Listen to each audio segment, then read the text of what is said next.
Customer service is not a job, it's not a title, it's not a position, it's not a department. For the most part, customer service is an attitude. That really came home to me a few years ago. I was at the grocery store behind an elderly lady who was checking out her groceries. The clerk was rather young and rather rude.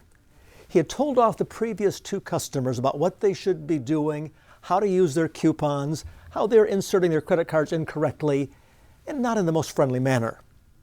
When she came up, the elderly lady, he right away tore into her with a rude, sarcastic tone of voice. I loved her response.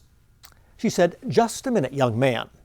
I think you have things badly mistaken here. You are overhead and I am profit." I thought, yes, she's right. We sometimes forget what customer service is all about, and attitude is a huge part of it. I want to suggest, if you get the attitude right, the behaviors almost always fall into place. I see three attitudes in customer service, two of which do not work, one that does. The first attitude I see in customer service is rudeness. Rudeness. If someone calls and asks a question, and we give them misinformation, it's just plain rude. If we are short with the individual, we don't listen to what they have to say, just plain rude.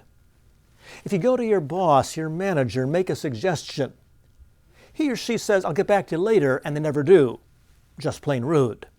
It's the lowest level of attitude in customer service. I remember one situation.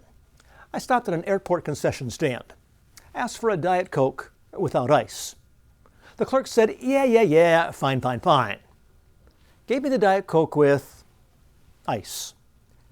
I said, "Remember, I said no ice." She said, "Oh yeah, no ice." Picked up my Diet Coke, put her hand over it, held back the ice, poured to another container. I thought, ooh, could I have it next time without fingers? She wasn't trying to be rude, disrespectful, unprofessional, but she still was. She had the wrong attitude of how to serve the customer. If we do anything that smacks of rudeness or disrespect, then don't expect it to go very well, the customer service operation. A little bit better would be the attitude of apathy. Not quite as obnoxious as rudeness, but still it doesn't work. Apathy. They just don't give a darn. You go to the grocery store and you ask the clerk, "Where are the Cheerios?" And they say, "I don't know, I just work here." Well, I think to myself, that's the point. You should know or could find out. Having some attitude of investment, I have a purpose here, I'm going to fulfill that, instead of being apathetic. And as you know, you have a great reputation for great service at the FBI. Because you also know there's a big difference between customer service and customer satisfaction. We can give people great service and have them deeply dissatisfied. Not the same thing at all. I picked up a Hertz rental car in Atlanta a while ago. The lady knew all about collision damage waivers, frequent flyer miles, the gold Hertz card. Got good service, but I wasn't satisfied. Because when she gave me back the contract, she said, "Thank you, ma'am."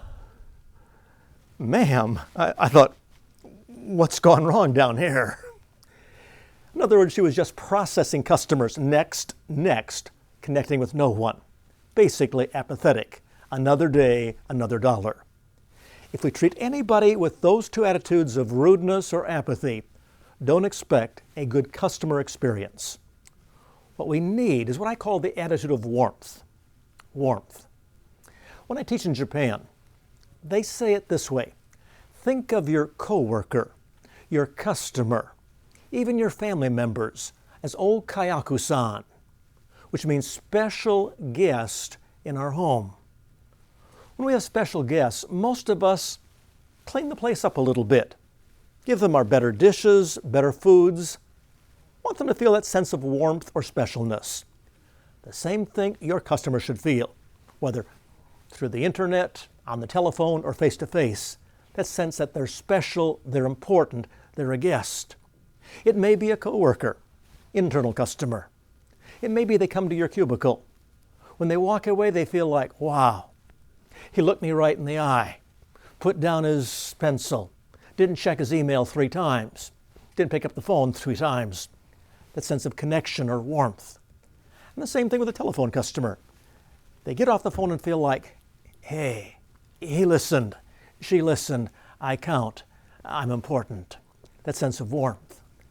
And I would suggest one way to come across with that attitude of warmth in the customer service you provide. Years ago, Clint Eastwood made movies and a famous line, "Make my day." Well, that's not all bad.